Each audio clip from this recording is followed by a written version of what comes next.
L'orgue est de tout temps instrument de fête et de cérémonie.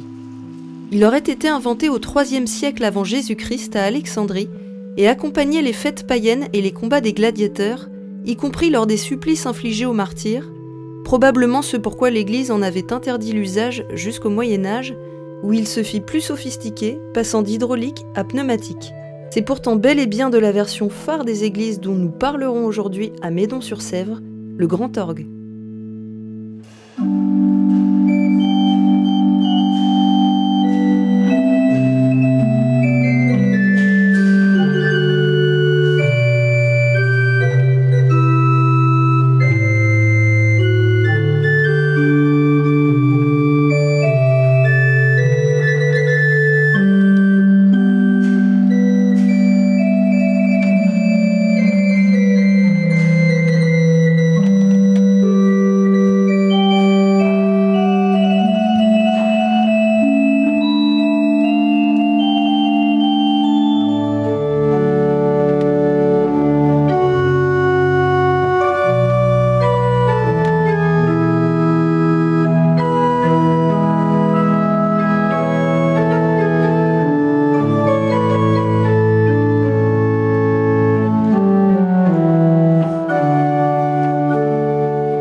La majorité des tuyaux sont fabriqués à partir de l'étain ou d'un alliage d'étain qui varie suivant la sonorité que l'on veut donner au tuyau.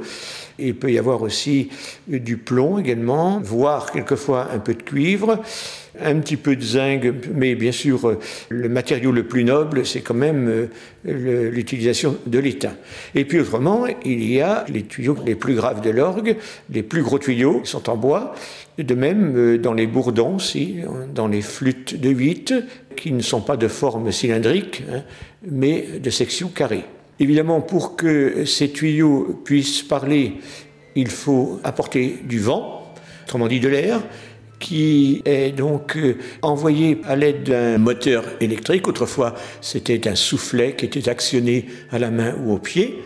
Cet air est indispensable pour faire sonner un tuyau.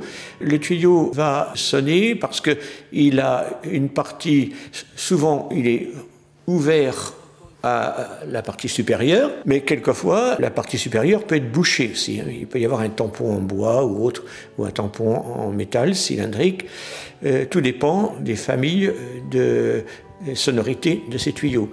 Et également, une chose que l'on voit sur un tuyau d'orgue, dans la partie du bas du tuyau, on aperçoit une ouverture qu'on appelle une bouche. Et on utilise un vocabulaire qui est le vocabulaire finalement du corps humain.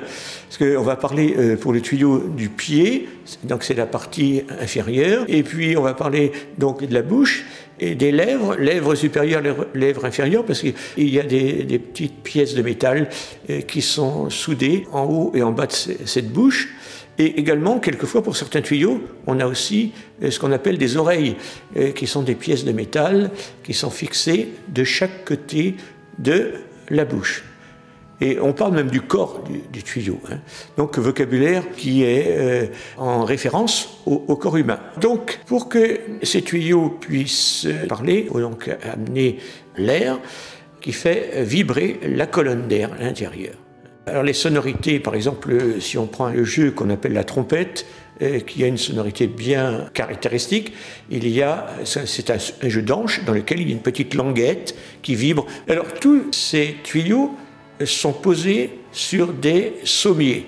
C'est finalement l'organe qui est très important dans l'orgue, parce que le tuyau va être posé sur un trou, sur les sommiers. Il y a autant de trous que de tuyaux. Et ces trous, normalement, sont fermés par une soupape qui s'ouvre quand on actionne les touches.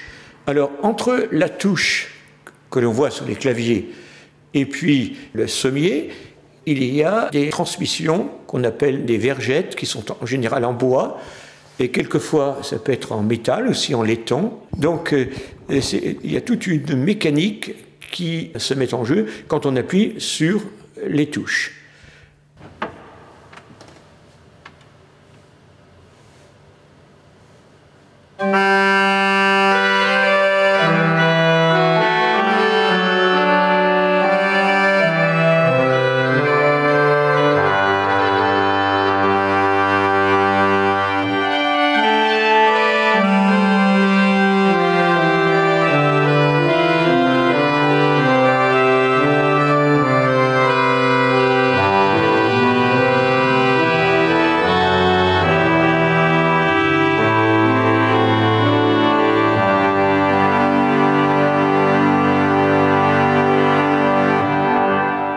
Comment, à une certaine époque, qui n'est quand même pas récente, comment ça se fait qu'ils ont pu construire un tel instrument? Oui, bien, il y a toujours eu des gens très ingénieux, bien sûr. Donc, quand on a, par exemple, des documents qui datent du XVIIe siècle, on constate que ces techniques qui sont toujours utilisées étaient déjà utilisées donc au XVIIe, voire avant. Et ça a été donc avec les siècles une amélioration, parce que si on regarde par exemple des gravures du XVIe siècle, la période de la Renaissance, on voit des petits orgues qu'on appelait les orgues portatifs, mais qui étaient déjà, il y avait très peu de jeux, il y avait très peu de tuyaux, évidemment, mais il y avait déjà ce système avec un sommier, de l'air qu'on pouvait produire grâce à un soufflet. Évidemment, il fallait quelqu'un pour souffler, comme un soufflet qu'on utilise pour actionner le feu. Puis après, bon, il y a eu la possibilité d'avoir, au lieu d'un soufflet à main, on avait des soufflets pour, surtout quand il fallait apporter beaucoup d'air, qu'on actionnait avec les pieds. Il pouvait y avoir plusieurs souffleurs. Puis les techniques d'apport de l'air se sont évidemment améliorées, simplifiées quand on a pu utiliser l'électricité.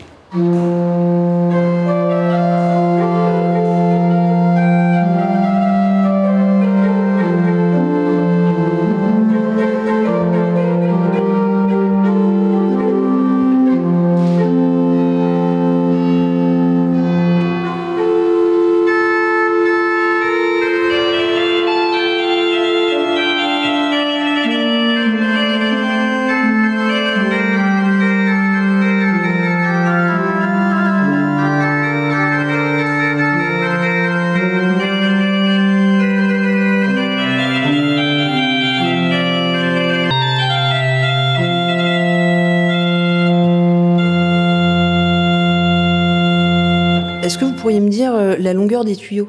On a des familles de tuyaux. On dit par exemple flûte de 8, ou flûte de 2, ou prestant de 4, ou bourdon de 16, sous-basse de 16. Alors, à quoi correspondent ces chiffres? Ça correspond finalement à la longueur du plus gros tuyau de chaque famille. Alors, si on commence par exemple par la flûte de 2, eh bien, on devrait préciser 2 pieds. Or, le pied, c'était une mesure qui existait sous l'Ancien Régime, qui fait 33 cm. Si on considère 2 pieds, le plus long tuyau de la flûte de 2, ça fait 66 cm. Et je vais prendre maintenant le tuyau qui est le plus haut, le plus long dans l'orgue, c'est le tuyau de 16 pieds, par exemple le bourdon de 16 ou la sous-basse de 16. Et si on multiplie 16 par 33, ça fait environ pas loin de 5 mètres de haut. Mais il y a aussi sur les grandes orgues, par exemple comme il y avait à la cathédrale, ou bien comme il en existe sur Nantes, peut-être encore à l'église Notre-Dame de Montport ou à Saint-Nicolas, des tuyaux qui font 32 pieds. Ça fait des tuyaux d'au moins 10 mètres de hauteur. Et plus le tuyau est gros, plus le son est grave, et plus le tuyau est petit, plus le son est aigu.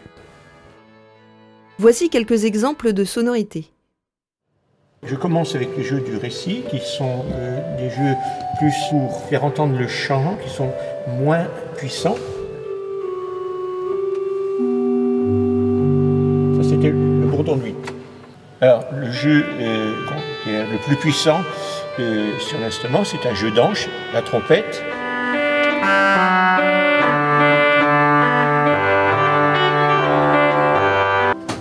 Le jeu qui est très présent, prestant, et c'est le jeu à partir duquel on accorde les autres tuyaux.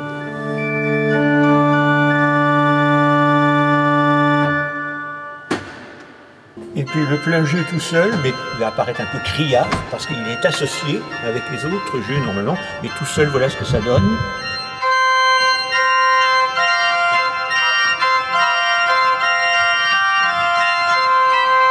Également, sur l'orgue, c'est la possibilité de faire jouer les deux claviers, qu'on appelle un accouplement.